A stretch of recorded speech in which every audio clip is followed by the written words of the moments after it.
Hello दोस्तों, welcome back to our YouTube channel Pathshala academy.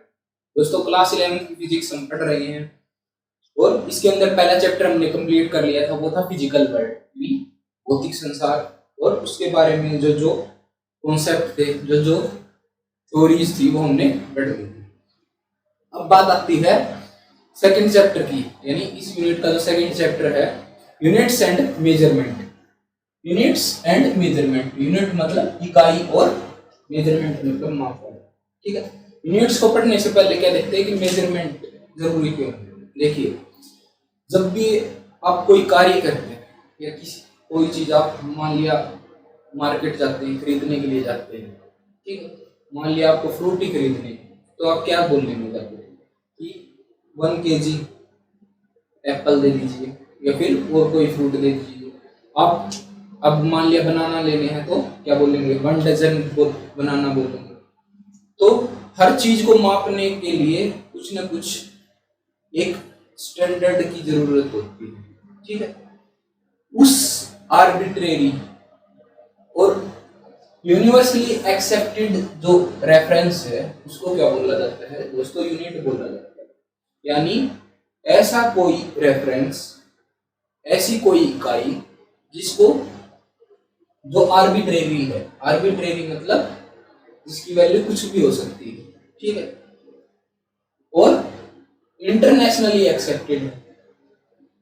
Internationally accepted यानी अंतरराष्ट्रीय तौर पर उसको मान्यता दी गई।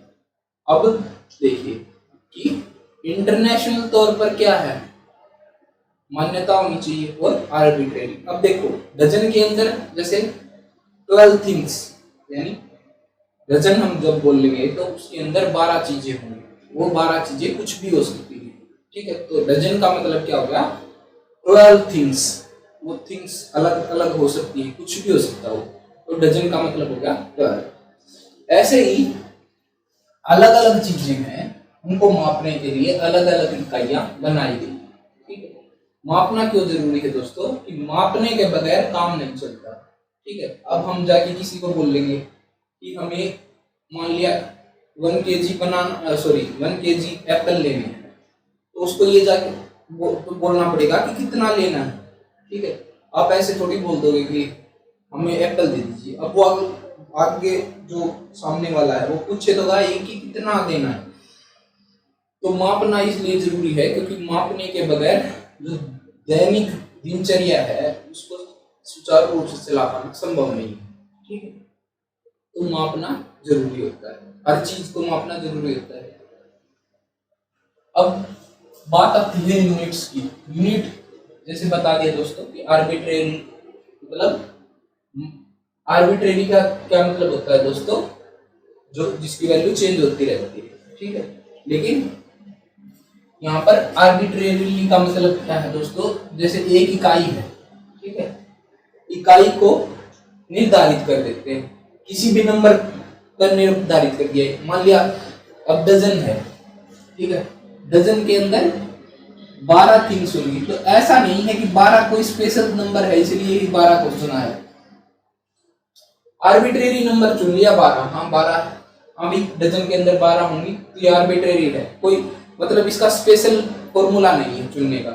दूसरा क्या है, इंटरनेशनली एक्सेप्टेड, यानी क्यों, इंटरनेशनली जब भी ट्रेड होता है, व्यापार होता है, तो उसके अंदर मान लिया एक देश के अंदर अलग कोई यूनिट है, दूसरे देश के अंदर कोई अलग यूनिट है, तो इंटरनेशनल ट्रेड के अंदर दिक्कतें आती हैं। तो उन दिक्कतों को खत्म करने के लिए क्या होना चाहिए, इंटरनेशनली एक्सेप्टेड होनी चाहिए यूनिट। अब बात आती है जी फंडामेंटल फिजिकल जो क्वांटिटीज हैं, उनके अंदर 7 फंडामेंटल क्वांटिटीज हैं। उन 7 फंडामेंटल क्वांटिटीज की हेल्प से ही हम दूसरी क्वांटिटी है उनको निकाल सकते हैं। ठीक है, और उन 7 फंडामेंटल क्वांटिटी की 7 अलग अलग यूनिट हैं। तो जो 7 हैं वो फंडामेंटल यूनिट्स हैं, और बाकी जो बचेंगी उनको बोलते हैं डेराइव्ड यूनिट्स, यानी ऐसी यूनिट्स जिनको हम फंडामेंटल यूनिट की सहायता से निकाल सकते हैं। ठीक है, डेराइव कर सकते हैं, तो उनको क्या बोला जाता है दोस्तों, डेराइव्ड यूनिट। अब बात आती है टाइप्स ऑफ यूनिट्स, यानी टाइप्स ऑफ यूनिट। पहले क्या होता था दोस्तों कि अलग अलग देशों के अंदर अलग अलग यूनिट यूज की जाती थी। 3 सिस्टम होते थे, एमकेएस सिस्टम, एफपीएस सिस्टम और सीजीएस सिस्टम। एमकेएस सिस्टम के अंदर क्या होता था दोस्तों, लेंथ की जो यूनिट थी वो थी मीटर, मास की जो यूनिट थी वो किलोग्राम और टाइम की जो यूनिट थी वो क्या थी, सेकंड। अब एफपीएस की बात आती है, एफपीएस के अंदर फीट, पाउंड और सेकंड। इसी प्रकार सीजीएस के अंदर क्या होता था, सेंटीमीटर, ग्राम और सेकंड। ठीक, तो ये अलग अलग यूनिट। लेकिन 1971 के अंदर क्या हुआ, जब international wait and measurement conference हुई तो उसके अंदर एक सिस्टम फिक्स कर दिया गया सभी देशों के लिए। ठीक है, उसको सिस्टम इंटरनेशनल बोला गया। ठीक है, एसआई यूनिट्स जिसको आप जानते हैं उसका नाम क्या है दोस्तों, फ्रेंच वर्ड है ये, सिस्टम इंटरनेशनल। ठीक है, सिस्टम इंटरनेशनल। तो इसको एक फ्रेंच मतलब फ्रेंच लैंग्वेज के अंदर लिखा गया है, जैसे बुक में आप देखेंगे तो ये क्या है, एक मतलब सिस्टम तय कर दिया गया सभी चीजों को मापने के लिए। ठीक है, हम जो इस चैप्टर के अंदर इस पूरी बुक के अंदर जो पढ़ेंगे वो एसआई यूनिट को पढ़ेंगे। ठीक है, सीजीएस दूसरा सिस्टम सीजीएस भी यूज होता है, लेकिन हम जो पढ़ेंगे वो एसआई सिस्टम के अंदर सारी चीजों को पढ़ेंगे। अब 7 फिजिकल क्वांटिटी कौन कौन सी है दोस्तों, सबसे पहले है लेंथ। लेंथ लेंथ की जो एसआई यूनिट है दोस्तों, यूनिट लिख देता हूँ, एसआई यूनिट क्या होगी, और इस साइड क्या लिख देते हैं दोस्तों, फिजिकल क्वांटिटी। Physical quantity. और लेंथ की यूनिट क्या होगी दोस्तों, मीटर। ठीक है, मीटर। अब इसका सिंबल क्या होगा, इसका सिंबल भी यूनिवर्सली एक्सेप्टेड कर लिया गया, इसका सिंबल हो गया एम। अब बात आती है मास की। ठीक है, इसको क्या बोलते हैं दोस्तों, इसकी यूनिट क्या है, किलोग्राम। ठीक है, किलोग्राम यानी केजी। देखो इसमें भी गलती कर देते हैं हम, कई बार हमसे लोग पूछते हैं कि आपका वेट क्या है, तो हम बोल देते हैं मान लिया मेरा वेट है 70 केजी, तो मैं क्या बोल देता हूँ 70 किलो, लेकिन किलो नहीं होता, वो क्या होता है, किलोग्राम होता है। किलो का मतलब होता है दोस्तों किसी भी चीज को 1000 से गुना कर देना। किलो का मतलब होता है, किलो का मतलब होता है 10 की पावर 3। अब आप किलो बोलेंगे ना तो उस चीज को आप 1000 से मल्टीप्लाई कर रहे हैं, तो इसकी यूनिट क्या होती है, किलोग्राम होती है, किलो नहीं होती। इस चीज को ध्यान रखें।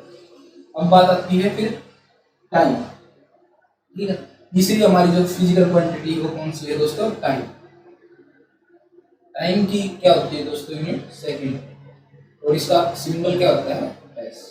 फोर्थ क्या है दोस्तों, इलेक्ट्रिक करंट। ठीक है, इलेक्ट्रिक करंट। अब इलेक्ट्रिक करंट की यूनिट क्या होती है दोस्तों, एम्पियर।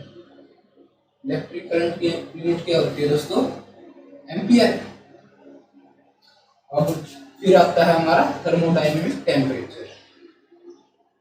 थर्मोडायनेमिक टेम्परेचर या फिर बोल सकते हैं टेम्परेचर बोल दीजिए सिंपल। टेम्परेचर की यूनिट क्या होती है दोस्तों, वो होती है केल्विन। ठीक है, केल्विन। तो इसको क्या किससे लिखते हैं, के से। कितनी होगी, 1 2 3 4 5। अब 2 चीजें और बच गई। ठीक है, amount of substance. Amount of substance यानी पदार्थ की मात्रा। अमाउंट ऑफ सब्सटेंस की जब हम बात करते हैं वो किसके अंदर लिखते हैं दोस्तों, वो होता है मोल के अंदर। ठीक है, क्या होता है, किसके अंदर होता है, मोल के अंदर। यानी पदार्थ की जो मात्रा होगी वो किसके अंदर होगी, मोल के अंदर। लास्ट वाली जो यूनिट बचती है उसको मैं लिख देता हूं पर। ठीक है, इसको पहले वाले को रब कर देते हैं। आई होप आपने नोट करना होगा तो कर लिया होगा, देख लीजिए एक बार फिर से, स्क्रीनशॉट ले लीजिए। तो लास्ट वाली जो बचती है वो क्या है, ल्यूमिनस इंटेंसिटी। ठीक है, ल्यूमिनस इंटेंसिटी, ल्यूमिनस इंटेंसिटी। इसकी क्या होती है दोस्तों, कैंडेला। ठीक, इसकी यूनिट क्या होती है दोस्तों, कैंडेला। कैंडेला की जब हम बात करते हैं इसकी यूनिट होती है कैंडेला, और सॉरी इसका सिंबल रह गया, सिंबल क्या है CD। तो इसको क्या बोलते हैं कैंडेला, या फिर इसकी जो सिंबल हो गया वो क्या हो गया CD। ठीक है, अब ल्यूमिनस यूनिट ये होगी 7 फिजिकल क्वांटिटी। ठीक है, अब इनको देख लेते हैं कि जो यूनिट तय की गई है वो किस प्रकार से की गई है, उसको एक बार देख लेते हैं। शुरुआत की 3 देखेंगे हम, क्योंकि आगे वाली जो यूनिट है वो जो आगे आपका सिलेबस आएगा उसके ऊपर डिपेंड है, तो वो आपको अभी समझ नहीं आएगी। जब वो यूनिट आएंगी मतलब जिस चैप्टर जैसे साथ साथ हम पढ़ते रहेंगे, जैसे करंट की यूनिट है तो आगे जब भी सिलेबस के अंदर करंट का जिक्र आएगा उस टाइम हम उस यूनिट को पूरी डिटेल से पढ़ लेंगे। सबसे पहले बात आती है लेंथ। ठीक है, लेंथ। अब लेंथ का क्या बताया था दोस्तों 1 मीटर, यानी मीटर उसका क्या है एक यूनिट लेंथ, यानी जब भी मापते हैं किसी चीज को हम किस में मापते हैं मीटर में। ठीक है, यानी स्टैंडर्ड यूनिट क्या है मीटर। अब देखो अब 1 मीटर किसके बराबर होता है दोस्तों, 1 मीटर होता है वो होता है द लाइट ट्रेवल्स इन, देखो ये जो क्वांटिटी हमने दी है बड़ी सी 1/299792548 सेकेंड, यानी इतने सेकंड के अंदर जितना लाइट ट्रेवल करती है उसको क्या बोला जाता है, उस दूरी को बोलते हैं दोस्तों मीटर। ठीक है, लाइट की स्पीड क्या होती है दोस्तों 3 × में 10⁸ मीटर पर सेकेंड, यानी 1 मीटर के 1 सेकंड के अंदर लाइट इतना मीटर ट्रेवल करती है। ठीक है, तो ये क्या बोल रहा है दोस्तों इसमें इस डेफिनेशन में द लाइट ट्रेवल्स इन, इतने सेकंड के अंदर जितनी दूरी लाइट तय करती है उसको क्या बोला जाता है 1 मीटर। ठीक है, यानी इस समय के अंदर जितनी दूरी तय की जाती है लाइट के द्वारा उसको क्या बोलते हैं दोस्तों, उसको बोलते हैं 1 मीटर। ठीक है, मीटर की डेफिनेशन समझ में आएगी कि the distance travelled by the light in 1 ये जो क्वांटिटी दी गई है पूरा इतना सेकंड के अंदर जितनी दूरी लाइट तय करती है उसको क्या बोला जाता है 1 मीटर। तो ये क्या है दोस्तों स्पीड ऑफ लाइट, यानी लाइट की क्या स्पीड, कितनी स्पीड होती है दोस्तों 3 × 10⁸ मीटर पर सेकंड। ये किसके अंदर होती है एक चीज ध्यान रखना, वैक्यूम यानी निर्वात के अंदर होती है इसकी स्पीड। आगे बात सुनिए, अब दूसरा हमारा क्या है, दूसरी आती है दोस्तों मास, यानी मास 1 kg।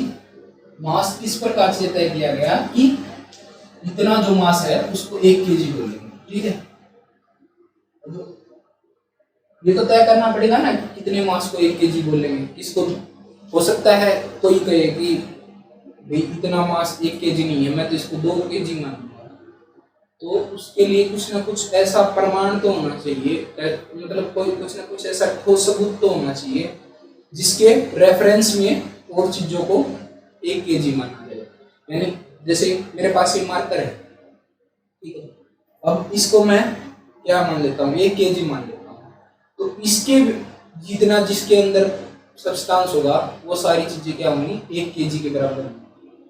ठीक है, मास क्या होता है सब्सटेंस इन ए बॉडी। ठीक है, किसी भी चीज के अंदर जो पदार्थ विद्यमान होता है उसको क्या बोलते हैं दोस्तों मैटर, यानी matter in a body is called मास। ठीक है, तो मास क्या है दोस्तों, देखो मास के लिए 1 kg, यानी मास की यूनिट क्या है 1 kg। ठीक है, अब kg को कैसे वो करेंगे दोस्तों, इसके लिए एक प्रोटोटाइप बनाया गया। प्रोटोटाइप का क्या मतलब होता है दोस्तों, प्रोटोटाइप होता है दोस्तों एक सैंपल। ठीक है, उस सैंपल को यूज किया जाता है ओरिजिनल चीज बनाने के लिए। ठीक है, यानी 1 kg का एक सैंपल बना लिया और उसको रेफरेंस मान के, यानी उसके जैसे जितना मास किसी चीज के अंदर होगा उसको 1 kg बोल देंगे, ठीक है। यानी एक प्लेटिनम और इरिडियम का सिलेंडर बना दिया, ठीक है। इरिडियम एक सिलेंडर है दोस्तों, ठीक है। प्लेटिनम और इरिडियम का एक सिलेंडर है, उसके बराबर मास किसी चीज का है तो उस चीज को क्या बोल सकते हैं, 1 kg, यानी उसके अंदर 1 kg मास है, ठीक। आगे बात सुनिए, ये हो गया हमारा मास। तीसरा क्या आता है दोस्तों, तीसरा है सेकंड का। सेकंड वाला भी वैसे तो आपको समझ नहीं आएगा, लेकिन मैं फिर भी बता देता हूँ। ये सॉरी, थर्ड वाला, ये जो टाइम वाला है अपना, सेकंड टाइम की यूनिट क्या होती है, सेकंड। अब ये भी तो बोल सकते हैं ना, जिसको हम 1 घंटा मानते हैं यानी 1 आवर मानते हैं, उसको 1 सेकंड क्यों नहीं बोल सकते, मतलब 1 सेकंड क्यों नहीं मानना उतने टाइम को, या फिर 30 मिनट का जो टाइम उसको भी 1 सेकंड मान सकते थे। तो 1 सेकंड किस प्रकार तय किया कि इतने टाइम को 1 सेकंड बोलेंगे, ठीक है। ये बात आगे समझिए कि कितने टाइम को 1 सेकंड बोला जाए, ये भी कैसे फिक्स किया होगा ना। अब कोई मान लिया 1 दिन की अवधि है, ठीक है, उसको दिन ना बोल के सेकंड मान लिया, ठीक है, उसको भी तो सेकंड बोल सकते थे। लेकिन सबसे छोटी यूनिट जो सेकंड तय की गई वो किसके बेस पे की गई, जैसे सीजियम है दोस्तों, सीजियम का जो एटम है, सीजियम का जो एटम है दोस्तों 133, सीजियम 133 एटम है, उसके जो हाइपर फाइन लेवल है, ठीक है, हाइपर फाइन लेवल, इस चीज को आप याद कर लेना, बस याद भी मत करना, वैसे काम नहीं आती ये, कहीं एक बार देख लेना बस।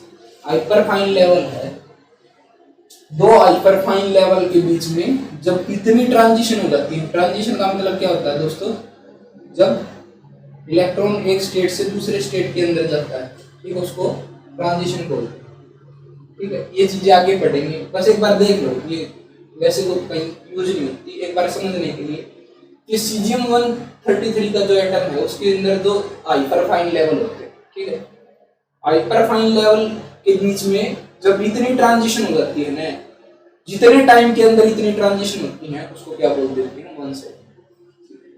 यानी बस एक चीज तय कर ली कि सीजियम 133 एटम के 2 हाइपर फाइन लेवल के बीच में जब इतनी ट्रांजिशन कंप्लीट हो जाती है, ठीक है, तो उस टाइम पीरियड को क्या बोल देते हैं, 1 सेकंड। इससे ज्यादा कुछ नहीं, लेकिन इसको याद मत करना, यूनिट चाहे बस यूनिट याद कर लेना कि कौन सी फिजिकल क्वांटिटी क्या यूनिट है, इनकी जो डेफिनेशन है और या फिर किस प्रकार जो सिलेक्ट की है उनको याद करने की कोई जरूरत नहीं, एक बार देख लेना बस, लेकिन याद रखने की कोई जरूरत नहीं, क्योंकि ये क्वांटिटी पेपर के अंदर या फिर किसी भी एग्जाम के अंदर कुछ ही नहीं जाती है, बस समझने के लिए, ठीक है। अब बात आती है जी मेजरमेंट की। मेजरमेंट, लेंथ की मेजरमेंट कैसे करेंगे, ठीक, मेजरमेंट ऑफ लेंथ, लेंथ की सबसे इंपॉर्टेंट है, ठीक है, बाकी 2 हैं वो इतनी ज्यादा नहीं पूछी जाती। मेजरमेंट लेंथ की जब बात आती है दोस्तों, तो सिंपल मेथड की आप बात करेंगे तो किससे करेंगे दोस्तों, मीटर स्केल से। यानी मीटर स्केल से आप क्या कर सकते हैं, लेंथ माप सकते हैं, या फिर आप क्लासेस स्टडी के मतलब जब आप पढ़ते हैं तो क्या किससे मापते हैं, रूलर से, यानी जिसको आप बोलते हैं स्केल, स्केल से मापते हैं, या फिर मीटर स्केल से माप सकते हैं, मीटर का एक बड़ा सा स्केल होता है उससे माप सकते हैं। तो ये तो है सिंपल लेंथ अगर हमको मापनी है तो। अब बात आती है जी छोटी लेंथ अगर मापनी है, छोटी के अंदर आप देखेंगे अगर 10⁻³ मीटर तक है तो वो तो है रूलर भी माप देता है, जिस तरह स्केल के अंदर आप देखते हैं ना mm की स्केल होती है, ठीक है, mm वाली स्केल होती है। जब आप रूलर को देखेंगे, जैसे ये रूलर है हमारा, तो जैसे ये 1 सेंटीमीटर, ये 2 सेंटीमीटर, ये 3 सेंटीमीटर, 1 2 3, इसके बीच में छोटे छोटे डॉट होते हैं, वो किसके होते हैं दोस्तों, वो mm का दिखाते हैं। यानी ये 1 वाला डॉट है 1 सेंटीमीटर, 1 सेंटीमीटर से आगे एक डॉट चलेंगे तो क्या होगा दोस्तों, ये इस लेंथ को क्या बोल देंगे, 1 mm। यानी रूलर से हम मिनिमम लेंथ कितनी माप सकते हैं, सबसे छोटी से छोटी लेंथ कितनी माप सकते हैं, वो माप सकते हैं 1 mm। अब 1 mm से अगर कोई छोटी लेंथ मापनी है हमें तो 10⁴ मीटर, यानी 1 mm से भी छोटी लेंथ अगर मापनी है तो वो किससे मापते हैं दोस्तों, वो मापते हैं वर्नियर कैलिपर से। वर्नियर कैलिपर एक डिवाइस होता है जिससे क्या करते हैं दोस्तों, इस ऑर्डर की जो कोई लेंथ है यानी 10⁻⁻⁴ मीटर की, उसको हम माप सकते हैं। और 10⁻⁻⁵ मीटर है तो उसके लिए किस से माप सकते हैं दोस्तों, स्फेरोमीटर। ठीक है, स्फेरोमीटर से उस चीज को माप सकते हैं। आगे बात सुनिए, अगर इससे भी छोटी अगर कोई लेंथ है तो उसको स्फेरोमीटर से भी माप सकते हैं। Vernier calliper, spherometer, screw gauge जैसी कुछ चीजें होती हैं जिनसे हम लेंथ को माप सकते हैं। ठीक है, छोटे जो स्केल की जो लेंथ होती है mm स्केल से नीचे वाले। अब बात आती है बड़े स्केल पर, यानी अब मान लिया हमने मीटर स्केल से कितना मापेंगे दोस्तों, 100 मीटर मान लिया, 10 मीटर या 100 मीटर मान लिया आपने, मैक्सिमम कितना माप देंगे, 100 मीटर माप देंगे। या फिर मान लिया और ही ज्यादा माप लें, 1 किलोमीटर माप देंगे, लेकिन ऐसा तो संभव नहीं है कि चलते रहेंगे। अब मान लिया सन से लेकर अर्थ की दूरी मापनी है तो उसके लिए आप स्केल तो यूज नहीं कर सकते, मीटर स्केल, उसके लिए अलग से एक मेथड यूज करना पड़ता है, उसको बोलते हैं दोस्तों पैरेलैक्स मेथड। पैरेलैक्स मेथड, ठीक, पैरेलैक्स मेथड। अभी पैरेलैक्स मेथड क्या है दोस्तों, पैरेलैक्स मेथड का सबसे पहले उदाहरण देखने को मिलता है, जैसे ये होगी, ये देख मान लीजिए ये 2 आंखें होगी हमारी, ठीक है, इसके बीच में नाक होती है, दोनों के बीच में कुछ ना कुछ डिस्टेंस होती है आंखों के बीच में, जैसे ये है बीच में नाक आ गई, कुछ ना कुछ दोनों के बीच में डिस्टेंस है। तो उसी प्रकार देखो, अब आंख के सामने एक छोटी सी कुछ चीज रख दी और पीछे बना दी स्क्रीन।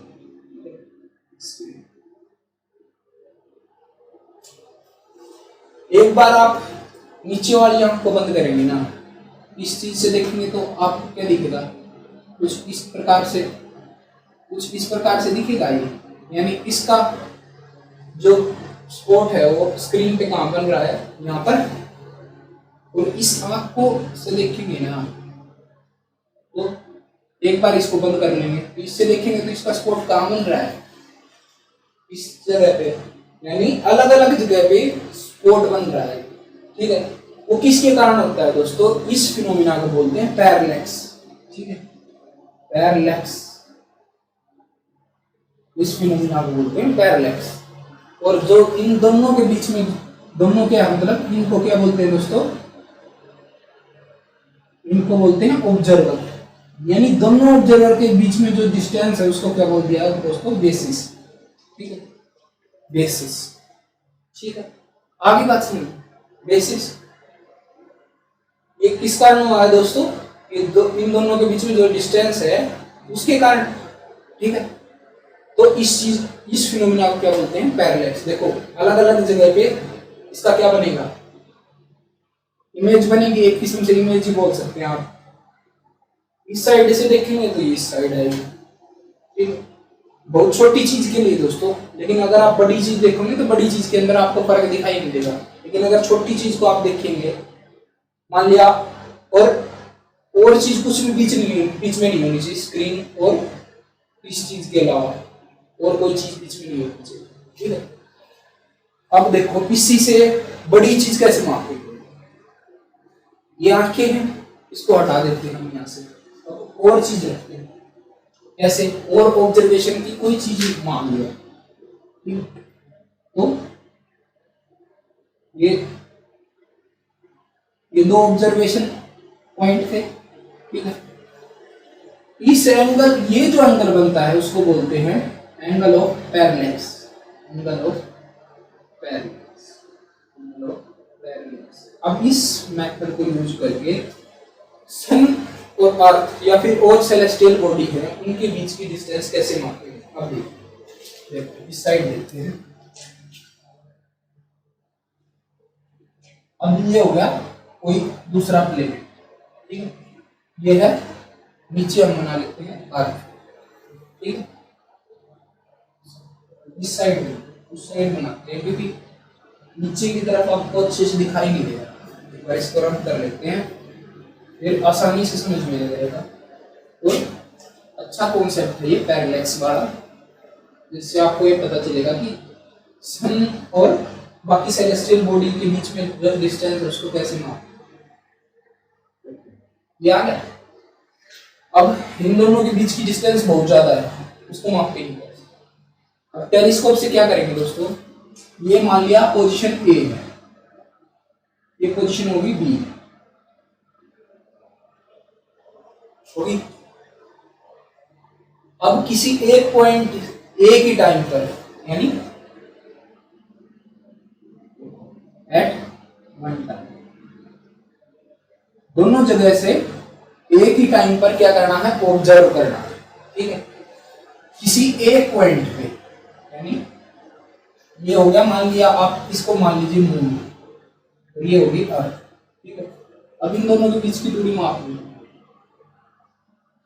तो मून का एक पॉइंट हमने फिक्स कर लिया कि इस पॉइंट को देखना है दोनों जगह से एक ही टाइम पर, ठीक है।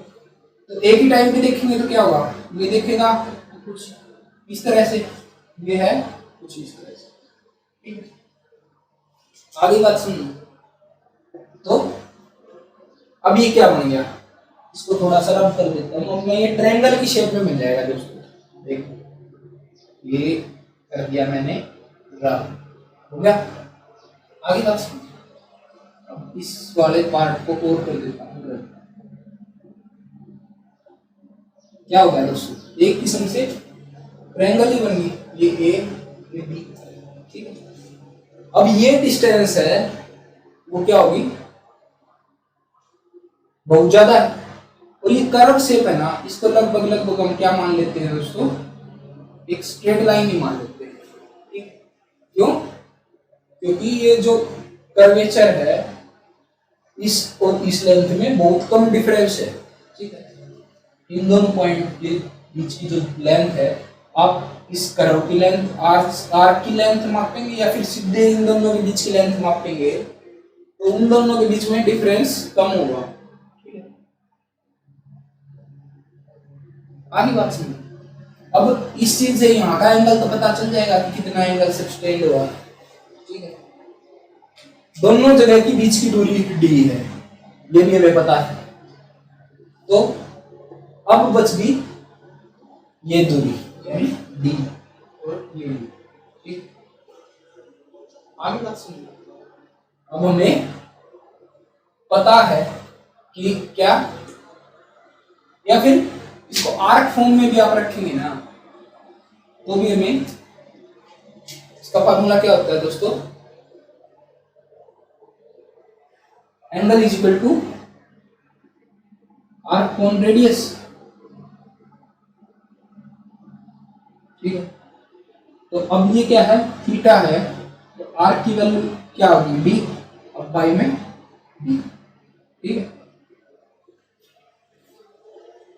तो इससे क्या है दोस्तों, ये जो डी है इसको हम मेजर कर लेंगे, ठीक है। इस डी को हम मेजर कर लेंगे इस फार्मूले से। आगे बात सुनिए, इस फार्मूले से इसको मेजर कर लेंगे, आर अपॉन रेडियस, यहां से डी आ गई। तो डी क्या थी दोस्तों, डी है पृथ्वी और चंद्रमा के बीच की दूरी, ये होता है पैरेलैक्स में, ठीक है।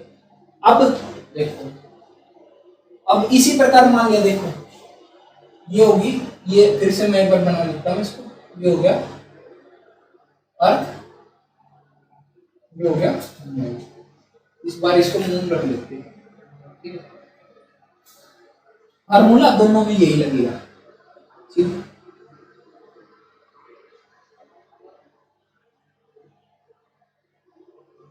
तो इसके अंदर देखो क्या होगा।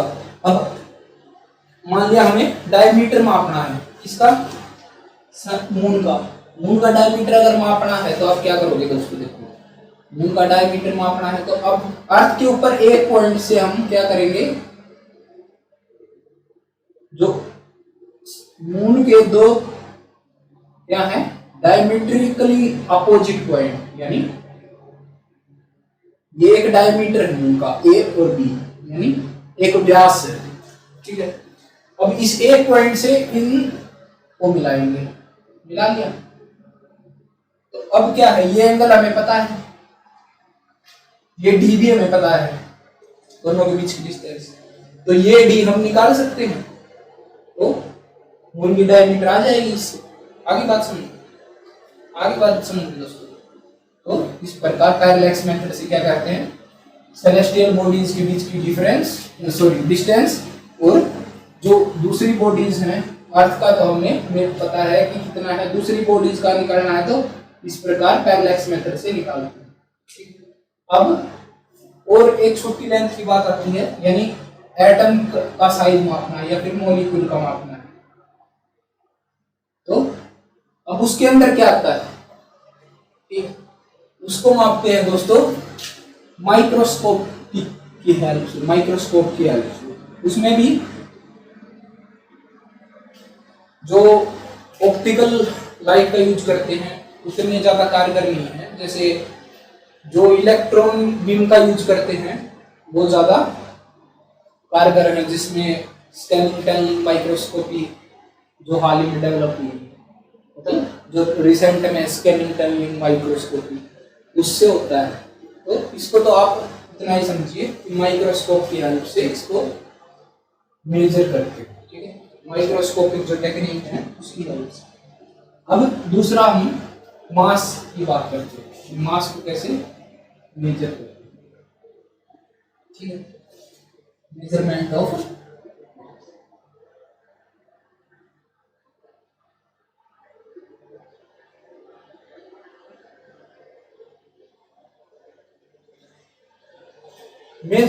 मास की बात आती है। तो मास को अगर बड़े स्केल की बात करें दोस्तों तो मापते हैं, आपको पता ही है, केजी की टर्म्स, ठीक है।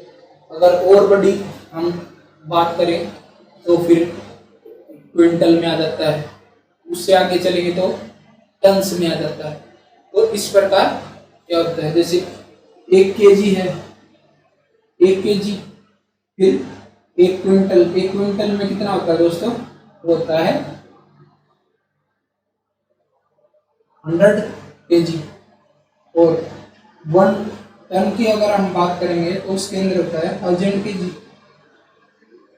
तो इस प्रकार मापते हैं इस चीज, ठीक है। सिलेंडर वाली बात बता दी थी हमने, प्लेटिनम इरिडियम का सिलेंडर रखा हुआ है इंटरनेशनल जो वेट एंड मेजरमेंट जो म्यूजियम है उसके अंदर, या फिर नेशनल फिजिकल लेबोरेटरी जो हमारी दिल्ली के अंदर है, एनपीएल नेशनल फिजिकल लेबोरेटरी। इसको भी एक मतलब प्रोटोटाइप जो इंटरनेशनल जो एजेंसी है वेट एंड मेजरमेंट की, उसने क्या किया दोस्तों, सबको एक प्रोटोटाइप बना के दे दिया 1 केजी का। तो वो रेट, तो इसके रेफरेंस में फिर 1 केजी को मापा जाता है। तो मास का तो ये हो गया, ठीक है। मास में ज्यादा कुछ है नहीं मेजरमेंट की टेक्निक के अंदर। स्मॉल अगर जब हम मास मापते हैं ना तो वो किस में होता है दोस्तों, वो मान लिया जैसे कोई केमिकल रिएक्शन करवानी है तो उसके अंदर जो मास लिया जाता है वो mg के अंदर होता है। कोई भी चीज लेते हैं तो mg के अंदर होता है, उसके बैलेंसेस अलग होते हैं, उसके अंदर जो वेट मेजर करते हैं ना तो उसके लिए बैलेंस अलग से होता है, उसकी एक्यूरेसी बहुत हाई होती है। यानी अगर मान लिया 5 mg चाहिए, अगर किसी नॉर्मल बैलेंस से आप मापेंगे तो 5 और 6 के अंदर वो डिफरेंस नहीं कर पाएगा, यानी उनका रेजुलेशन इतना अच्छा नहीं होता। लेकिन जब फिजिकल केमिकल जो रिएक्शन है उनके लिए अलग से एक बैलेंस आता है, जो वो छोटी अगर क्वांटिटी है मास की उसमें भी वो डिफरेंस कर देता है। ठीक है, अब बात आती है तीसरा, यानी टाइम स्केल। टाइम क्या है, टाइम को कैसे मापते हैं? ठीक है, मेजरमेंट ऑफ टाइम। टाइम की बात करें दोस्तों, टाइम तो ऑर्डिनरी अगर कंडीशन में देखें तो हम किस में मापते हैं? वॉच के अंदर, क्लॉक या वॉच। आज की बात समझ, लेकिन ये क्लॉक और वॉच आप सेट किस प्रकार करेंगे? सेट किस प्रकार करेंगे? तो भारत में जो सेट करता है वो दोस्तों, टाइम को जो मॉनिटर करता है वो करता है एनपीएल, यानी नेशनल फिजिकल लेबोरेटरी। उसके अंदर क्या है दोस्तों? उसके अंदर एक एटॉमिक क्लॉक है। एटॉमिक क्लॉक क्या है? एटॉमिक क्लॉक वो होती है जिसके अंदर सीजियम 133 बताया था ना, सीजियम 133 के दो हाइपरफाइन लेवल हैं, उनके बीच में एक मतलब नंबर दिया था, उतनी ट्रांजिशन हो जाती हैं, तो उस टाइम पीरियड को क्या बोलते हैं? 1 सेकेंड। तो जो नेशनल फिजिकल लेबोरेटरी है वो क्या करती है दोस्तों? उस हिसाब से ही टाइम सेट करती रहती है। अब इसमें लैप है, मतलब टाइम के बीच में थोड़ी बहुत आगे पीछे होना है, वो बहुत कम होता है, उसको बोलते हैं 1 × 10⁻⁹ सेकेंड। यानी एक दिन के अंदर इतना मतलब आगे पीछे हो सकता है, वो प्लस माइनस भी हो सकता है। ठीक है, यानी सेकेंड को 10⁻9 से डिवाइड करेंगे, एक सेकेंड को 10⁻9 से डिवाइड करेंगे, इतना प्लस माइनस हो सकता है उस एटॉमिक क्लॉक के अंदर। तो पूरे साल की बात करेंगे इन ए सिंगल डे की, ये तो है इन ए सिंगल डे। अब बात आती है कि अगर आप पूरे साल की बात करेंगे ना, पूरे साल के अंदर आप बोल सकते हैं 1 माइक्रोसेकंड से ज्यादा नहीं, 1 माइक्रोसेकंड यानी 10⁻⁻6 सेकेंड से ज्यादा नहीं होता है जो लैप है, मतलब आगे पीछे हो सकता है थोड़ा बहुत, तो 1 माइक्रोसेकंड से ज्यादा नहीं होगा। ठीक है, तो उसको जो नेशनल फिजिकल लेबोरेटरी है उस प्रकार में मतलब मेंटेन करके रखती है कि उसके अंदर ज्यादा डिफरेंसेस ना हो टाइम के बीच में। तो इस प्रकार क्या है दोस्तों, टाइम को मापता है। तो टाइम को मापने की सबसे छोटी यूनिट क्या है? 1 सेकेंड। फिर आगे चलते हैं तो क्या आता है? मिनट आता है। मिनट के अंदर 60 सेकेंड और फिर आता है आवर, आवर के अंदर 60 मिनट। ठीक, तो इस प्रकार टाइम। ये तो हो गए दोस्तों जो 3 फिजिकल क्वांटिटी है जो जरूरी है, इंपॉर्टेंट है पढ़ने के लिए, मतलब जिनको पढ़ना ज्यादा इंपॉर्टेंट है। आगे जो क्वांटिटी आएंगी हमारी उनको हम उसके साथ साथ पढ़ देंगे। ठीक है, क्योंकि ये तीनों तो समझने में आसान थी और जो आगे वाली है वो मुश्किल है। तो जैसे जैसे सिलेबस में हम पढ़ते जाएंगे उसी प्रकार उनको समझ लेंगे उसका टाइम। आगे का जो लेक्चर होगा उसके अंदर हम पढ़ेंगे एक्यूरेसी, प्रिसीजन क्या है, एरर क्या है। ठीक है, एरर के अलग अलग टाइप क्या होते हैं, तो वो सारी चीजें हम दूसरी क्लास के अंदर करेंगे। आज की जो क्लास है वो यहीं तक रखते हैं। ठीक है दोस्तों, अगर आपको मतलब कंटेंट पसंद आ रहा है, वे ऑफ टीचिंग पसंद आ रहा है, तो आप चैनल को सब्सक्राइब कीजिए, शेयर कीजिए अपने दोस्तों को। इसको शेयर करेंगे तो क्या होगा, हमें भी मोटिवेशन मिलेगी ज़्यादा अच्छा करने के लिए और उनको भी फायदा मिलेगा। ठीक है दोस्तों, आज की क्लास यहीं तक रखते हैं। जय हिंद, जय भारत।